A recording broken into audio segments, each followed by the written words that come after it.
तो grocery shopping में ही निकल जाता है। ठंड पड़ती है तो बहुत ज्यादा पड़ती है, गर्मी पड़ती है तो इतनी ज्यादा पड़ती है। तो एसबान उबान की पंक्चुअलिटी के बारे में तो आप मुझसे ना ही पूछो तो अच्छा है। सोशल लाइफ के नाम पे तो जो रायता फैला हुआ है ना यहाँ पे, उसकी तो पूछो ही मत। हे गाइस, नमस्ते, स्वागत है आपका आज की हमारी वीडियो में। जर्मनी आने से पहले ना मैंने बहुत कुछ सोचा था कि साफ सुथरी सड़कें होंगी, ठंडा मौसम होगा, पंक्चुअल ट्रेन्स होगी, लेकिन यहाँ आने के बाद मुझे मिला reality check harder than the Delhi traffic.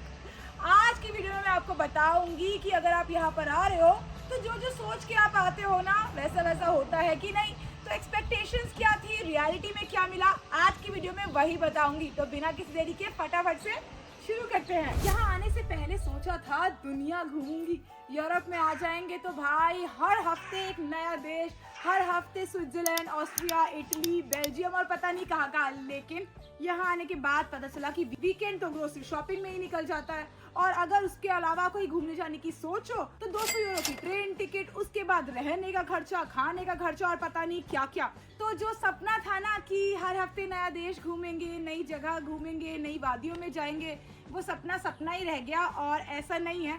हाँ, इंस्टाग्राम पर और यूट्यूब पे आप बहुत सारे ट्रैवल ब्लॉगर्स देखते होंगे जो हर हफ्ते नई नई जगह जाते हैं, पता नहीं कैसे कर लेते हैं यार, लेकिन रियलिटी में ऐसा नहीं है। तो अगर आप यहाँ पर आ रहे हो और ऐसा नहीं कर पाओ ना तो इट्स ओके, नॉर्मल है ये। मतलब जरूरी नहीं आप हर हफ्ते घूमने जाओ किसी न किसी नए देश, क्योंकि यार बहुत सारा काम होता है।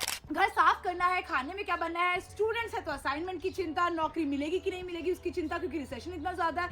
तो घूमने जाने का जो सपना है वो सपना ही रह जाता है और असलियत नहीं बन पाता। तो अगर ये सोच के आ रहे हो कि हर हफ्ते घूमने मिलेगा तो थोड़ा सोच लेना। जर्मन फूड, सोचा था यहाँ पर आकर नई नई जर्मन बियर ट्राई करेंगे, इनकी इतनी कमाल की जो ब्रेड्स के बारे में हमने सुना था वो सब ट्राई करेंगे। लेकिन आने के कुछ दिन बाद ही इनकी प्रेट्ज़ल और अलग अलग तरह की ब्रेड खा खा के पक गए, और सोचा कब घर के दाल चावल मिलेंगे। तो भाई फाइनली एंड में घर पे आके कुकिंग ही करना शुरू किया। अब हम बहुत ही बढ़िया शेफ बन गए हैं, जो कि इंडियन कुजीन से लेके इटालियन खाना, चाइनीज़ सब कुछ पका लेते हैं, क्योंकि हमें लगता है घर पे ही खा लो, बाहर जाके ब्रेड कितना ही खा पाओगे। तो जो सपना है ना कि अलग अलग खाना ट्राई करने को मिलेगा, कुछ भी नहीं उसका स्वाद आता है, क्योंकि बाद में आपको अपने देसी दाल चावल ही पसंद आते हैं। जर्मन वेदर, सोचा था कि यहाँ का मौसम तो कमाल का होता है ना गर्मियाँ होती है, सर्दियों में स्नोफॉल में साड़ी पहन के डांस करेंगे, लेकिन वो भी सपना ही रह गया। भाई जब ठंड होती है तो इतनी ठंड होती है कि -20 -25 पहुंच जाता है। पता नहीं है बॉलीवुड के फिल्म स्टार कैसे आखिर साड़ी पहन के स्लीवलेस में डांस कर लेते हैं बर्फ में। यहाँ पर तो जब बर्फ पड़ती है ना तो अंदर से अच्छा लगता है, बाहर जाने में तो हालत एकदम टाइट हो जाती है। और गर्मियों का तो पूछो ही मत, इतनी गर्मी पड़ती है ना यहाँ पे पंखे होते हैं ना यहाँ पे एसी होता है, मतलब गर्मियाँ बर्दाश्त करना ही मुश्किल हो जाता है। तो हाँ, ठंड पड़ती है तो बहुत ज़्यादा पड़ती है, गर्मी पड़ती है तो इतनी ज़्यादा पड़ती है, तो दिक्कतें तो हैं। तो अच्छा वेदर जो सोच के आए थे ना, उसके लिए आपको थोड़ा दोबारा सोचने की जरूरत है। अब जर्मन पंक्चुअलिटी, सोचा था यहाँ पर आके सारा काम टाइम टू टाइम होगा, हर चीज पंक्चुअल होगी, लेकिन भाई हमारी पंक्चुअलिटी को तो जाने दो। जर्मन ट्रेन्स कभी आधे घंटे लेट, कभी 2 घंटे लेट, और कभी कभार तो कैंसिल हो जाती है। मतलब जर्मन वैसे तो बहुत ज्यादा पंक्चुअल है, लेकिन इनकी एसबान उबान की पंक्चुअलिटी के बारे में तो आप मुझसे ना ही पूछो तो अच्छा है। तो इनकी पंक्चुअलिटी सिर्फ दूर दूर से ही दिखती है, इनका खुद का जो सिस्टम है ना वही इतना डीले है जिसके बारे में बात ही नहीं करते हैं। विंटर्स में तो इनकी ट्रेन कैंसिल ही हो जाती है, और बल्कि समर्स में भी बहुत बार इनकी ट्रेन लेट होती है, कई बार आधे घंटा, 1 घंटा, 4 घंटा कैंसिल भी हो जाती है। तो पता नहीं यार ये कैसे इतने पंक्चुअल है, जबकि इनका पब्लिक ट्रांसपोर्ट तो बहुत ही ज्यादा डीले है। सोशल लाइफ, अब इंडिया में तो भाई हमारी सोशल लाइफ कमाल की होती है, क्योंकि वहीं पे पैदा हुए, वहीं पे कॉलेज, वहीं पे स्कूल, सब कुछ। यहाँ पे आके भी सोचा था इतने फ्रेंडली है, हमें क्या दिक्कत होगी दोस्त बनाने में, लेकिन दिक्कत होती है, बहुत दिक्कत होती है।